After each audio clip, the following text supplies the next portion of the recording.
जहां एक तरफ चुनावी दौर जारी है, वहीं दूसरी तरफ सभी राजनीतिक पार्टियां चुनावी राज्यों में जाकर लोगों के बीच अपनी चुनावी रैली को संबोधित कर रही हैं।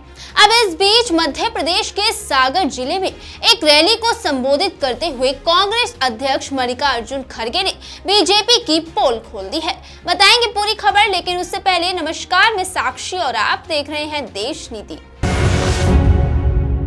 देश नीति, केवल सच्ची और पक्की खबरें।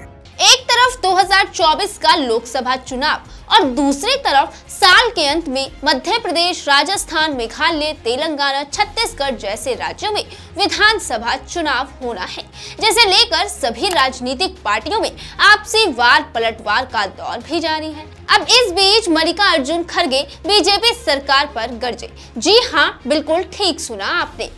कांग्रेस अध्यक्ष मल्लिकार्जुन खड़गे ने बीजेपी पर निशाना साधते हुए बीजेपी को साफ साफ अवैध सरकार बताया है।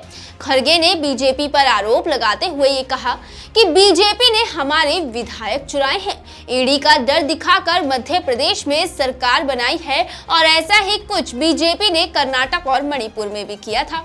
बीजेपी जहां सरकार नहीं बना पाती, वहां वो अपनी ईडी का जोर चलाती है, ऐसा कुछ खड़गे का कहना है। आगे उन्होंने कहा, भारतीय जनता पार्टी संविधान को बदलने की कोशिश कर रही है, लेकिन ऐसा हो नहीं सकता। भारत की 140 करोड़ जनता इसे बचाने के लिए खड़ी है। चुनावों पर खड़गे ने ट्वीट कर ये साफ कहा है कि मोदी जी को संत रविदास जी सिर्फ चुनावों में ही याद आते हैं। 9 साल से मोदी सरकार है, शिवराज जी की 18 साल से मध्य प्रदेश में सरकार है, पर रविदास जी अब क्यों याद आ रहे हैं जब चुनाव आने वाले हैं? अगर इनको रविदास जी की इतनी ही चिंता है तो दिल्ली में संत रविदास जी की यादों से जुड़े ऐतिहासिक मंदिरों को क्यों गिरवा दिया गया? इसके अलावा खड़गे ने गृह मंत्री अमित शाह पर सवाल दागते हुए कहा कि अमित शाह जी से हम ये पूछना चाहते हैं कि आदिवासी युवक के मुंह पर पेशाब करने वाला किस पार्टी का है? आदिवासियों की जमीन गैर आदिवासियों को बेचने वाले कौन हैं? गरीबों की जमीन हथियाने वाले कौन है? और सरकारी खर्च पर बने दलितों के मकान को तुड़वाने वाले कौन से दल से हैं? देश को बहाल किसने किया है? मध्य प्रदेश की जनता जवाब देगी, देश की जनता जवाब देगी। देखा जाए तो ऐसे तमाम सवाल हैं जो एमपी में बीजेपी के सामने खड़े हैं, और ऐसे में आने वाले विधानसभा चुनावों में बीजेपी के लिए यही सवाल सबसे बड़ी चुनावी चुनौती भी है। वैसे भी इस समय एमपी में बीजेपी की क्या हालात है, ये मुझे आपको बताने की जरूरत नहीं है, क्योंकि ये तो आप भी बखूबी जानते हैं।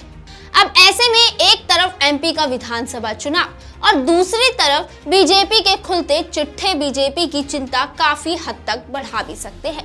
एक तो पहले ही एमपी के चुनावी सर्वे ने बीजेपी की चिंता बढ़ाई हुई है। सर्वे के अनुसार बीजेपी कांग्रेस से पिछड़ती हुई दिखाई दे रही है।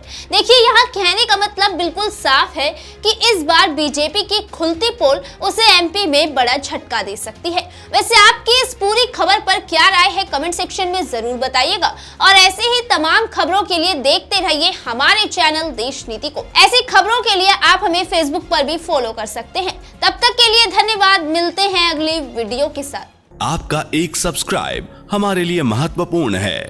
देश नीति को अभी सब्सक्राइब करें और बेल आइकन को दबाना ना भूलें।